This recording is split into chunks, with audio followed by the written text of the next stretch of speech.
सास? हाँ। तो सास की जबरदस्ती चलेगी क्या? उल्टी चला एक दो रही बार हमको मारने मेरी दाद दे दी और हमको मेरी सास मारने उठी, बोली कि क्या है? उल्टा है इन लोगों को, मेरी सिर्फ मिर्ची का धुआं चाहिए और कुछ। एक जाति का ब्राह्मण हूँ गुरुजी, मैथिली ब्राह्मण हूँ और हम लोग नेपाल में रहते हैं। अरे माता पिता, ये संसार ने मुझे बहुत दुख दिया गुरुजी। आप सभी चैनल को सब्सक्राइब कर लीजिएगा।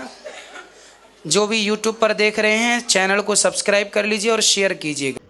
राधे राधे दोस्तों, स्वागत है आपका हमारे YouTube channel reaction by Usha में। बात करेंगे हम आज ऐसी महिला की जो कि पंडाल में आती है और कहती है गुरुजी हमारा जीवन बहुत दुख में था और बहुत दुख में चल रहा है और इस संसार ने, इस दुनिया ने हमें बहुत दुख दिया है। तो इस विषय में हमारे गुरुजी उस महिला को क्या समझाते हैं, आइए दोस्तों देखते हैं इस वीडियो को। बने रहिए हमारे साथ इस वीडियो के अंत तक।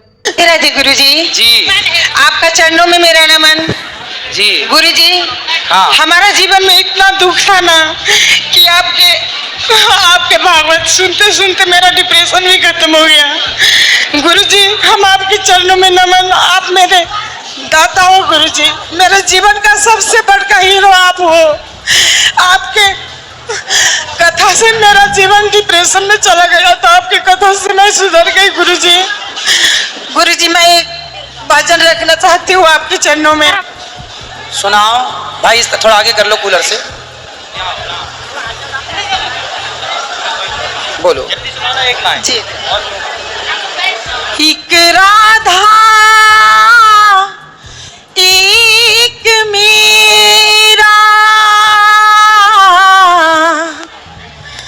दोनों ने श्याम को चाहा, अंतर क्या दोनों की चाह में बोलो, एक प्रेम दीवानी एक दर्श दीवानी, एक प्रेम दीवानी एक दर्श दीवानी। मीरा को प्रभु गुलगिरी नरनागर, राधा के मन मोहन, राधा नित श्रृंगार करे है, मेरा बन गई जोगन, एक रानी एक दासी, दोनों हरि चरणों के प्यासी, अंतर क्या दोनों की प्रेम में बोलो, एक प्रेम दीवानी एक दर्श दीवानी। बहुत सुंदर, बहुत बढ़िया। एक प्रेम दीवानी एक दर्श दीवानी। देखिए गुरुजी, आपके कथा और भजन ने मुझे शायद भजन और कथा सुनने का ज्ञान दिया। मैं भी एक जाति का ब्राह्मण हूँ गुरुजी, मैं मैथिली ब्राह्मण हूँ और हम लोग नेपाल में रहते हैं। मेरा पति पूजा पाठ कराते हैं, मगर मैं इतना डिप्रेशन में गई थी कि जब से आपके कथा सुनने लगी मेरा डिप्रेशन ही खत्म हो गया, क्योंकि मेरे माता पिता, ये संसार ने मुझे बहुत दुख दिया गुरुजी, मगर आज आपकी कथा से मेरा जीवन बदल गई। आपकी नमन नमन गुरुजी। खुश रहिए, खुश रहिए। राधे राधे गुरुजी। जी। हम अगली बार पोथी पाठ बैठवाए थे, उसके बाद मेरा सास ससुर ने बलि दे दिए, तो उसके नाम दिए थे यहाँ। तो गाय की बलि चढ़ा दिए सास ससुर? बकरे का। तो सास ने मारा बकरे को कि ससुर ने? ससुर सास ने नहीं मारा, पर उसके पैसे से वो बकरी चढ़ा दिए। तो काहे चढ़वाए बलि?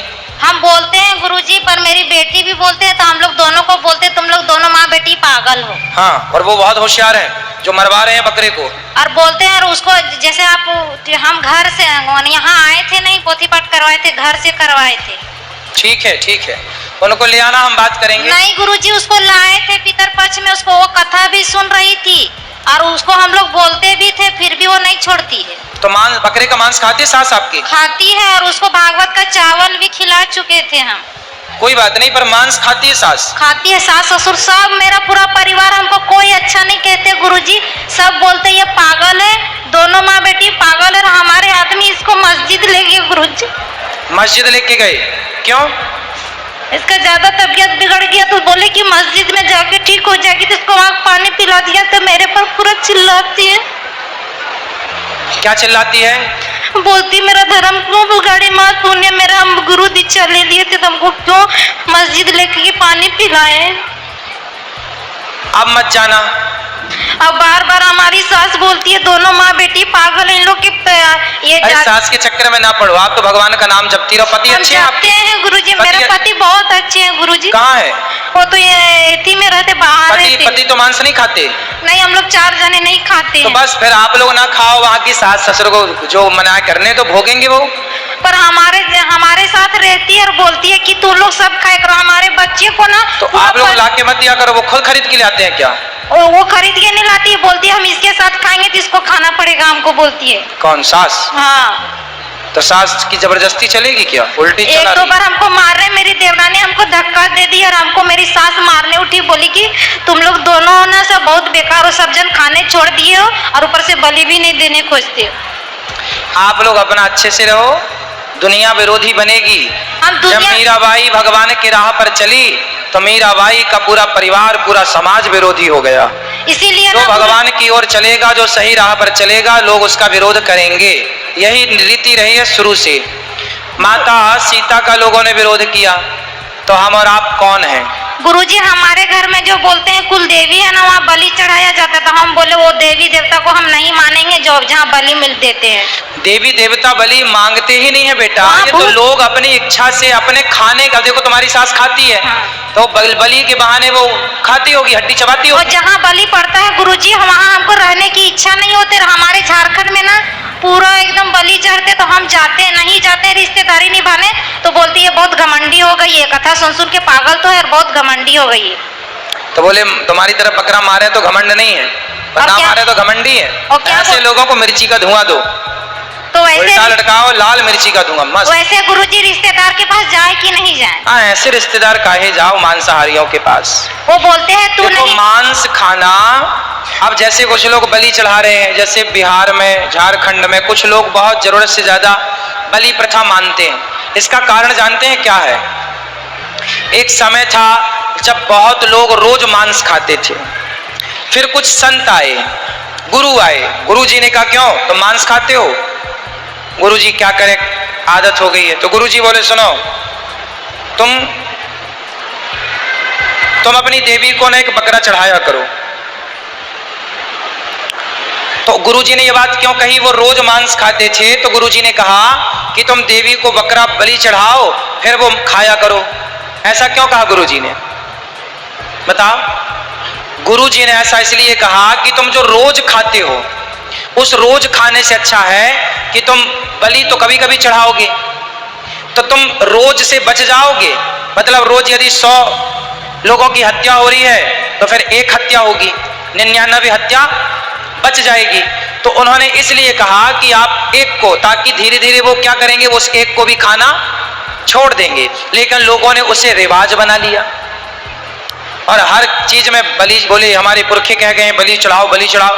वो कह इसलिए गए थे कि इसी बहाने, जैसे एक लड़का दिन भर में 50 सिगरेट पीता है, तो गुरुजी ने कहा क्यों रे, तो दिन भर में 50 सिगरेट पीता है? तो गुरुजी ने कहा सुन, तो दिन में केवल 1 सिगरेट पिया कर। अब बताओ, गुरुजी ने उसे सिगरेट पीने का लाइसेंस दिया है या जो पीने की लत थी उसे छुड़ाने का प्रयास किया है? बोलो। एक लड़का 50 सिगरेट रोज पीता है, तो गुरुजी ने कहा तू 50 नहीं 1 पिया कर। अब उस लड़के ने कहा सबको, देखो जी मेरे को गुरुजी ने लाइसेंस दिया है कि तू 1 सिगरेट पी सकता है। तो उसने सारे दोस्तों को 1-1 पिलानी शुरू कर दी। गुरुजी ने कहा कुछ और उद्देश्य के लिए था कि तुम छोड़ो, पर उन्होंने परंपरा बना ली, मनमानी कुछ और। उसी तरह यहां हुआ कि आप लोग रोज बकरा काटते थे, रोज हत्या करते थे, तो बड़े बुजुर्गों ने कहा, समझदार लोगों ने, कि भाई रोज नहीं, जब कोई त्योहार आए, कुछ आवे, तो तुम देवी देवताओं को 1 बकरा चढ़ाया करो, इसी बहाने 99 बकरे बचेंगे। लेकिन बाद में क्या हुआ, उन्होंने सबको बताया कि सुनो गुरुजी ने कहा बकरा चढ़ाना सही है, लो लो लो। उन्होंने गुरुजी की उस बात को, जो निवृत्ति परख थी, जो परंपराओं को मांसाहार को खत्म करने वाली बात थी। उन्होंने इसलिए कहा, लोगों ने उसका गलत अर्थ निकाला और उसे सिद्धांत बना दिया कि नहीं जी, कराना बलि चढ़ाना ही सही है और मांस खाना उन्होंने सही ठहरा लिया। और ये परंपरा इस तरीके फैल गई कि आज तक सैकड़ों लोग, अब तो शादी ब्याह में भी लोग खाते हैं खूब मन लगा के। तो शादी में चलता ही है गुरुजी।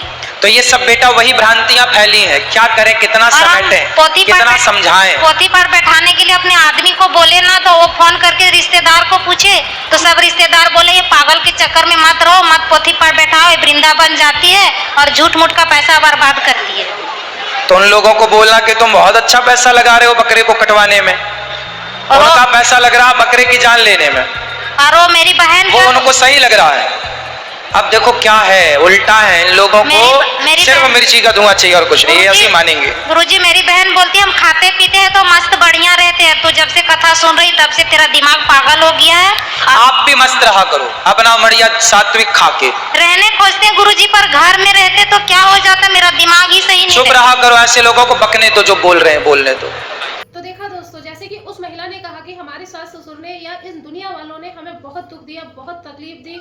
और दोस्तों ये भी कहा कि गुरुजी मैंने जब से आपकी कथा सुनी है, कथा सुनते सुनते हमारा जो भी डिप्रेशन था वो डिप्रेशन खत्म हो गया और हमारे जीवन में सुख आना चालू हो गया। तो दोस्तों अगर आप भी अनिरुद्धाचार्य जी की कथा पर भरोसा करते हैं और विश्वास करते हैं तो हमारे अनिरुद्धाचार्य जी गुरु जी की आप 3 घंटे का जो प्रसंग चलता है, जो कथा चलती है, उसे बहुत अच्छे से ध्यान से देखिए और सुनिए। जो भी कथा हमारे गुरु जी सुनाते हैं बहुत सुनने में बहुत ही ज्ञान प्राप्त होता है और लोगों के कष्ट भी दूर होते हैं। तो दोस्तों बस अनिरुद्धाचार्य जी गुरु जी पर हमारी श्रद्धा बनाए रखिए और 3 घंटे का प्रसंग जरूर सुनिएगा ताकि आप सबके भी कष्ट होते रहें। और आज की वीडियो से आपको जो भी ज्ञान प्राप्त हुआ वो आप हमें कमेंट बॉक्स में कमेंट करके जरूर बताएं। और हाँ, अभी तक अगर आपने हमारे चैनल को सब्सक्राइब नहीं किया है तो हमारे चैनल को सब्सक्राइब करें, हमारी वीडियो को लाइक कर दें और बेल वाला बटन दबाना बिल्कुल ना भूलें और कमेंट में राधे राधे लिखना बिल्कुल ना भूलें। ऐसे ही हम आपके लिए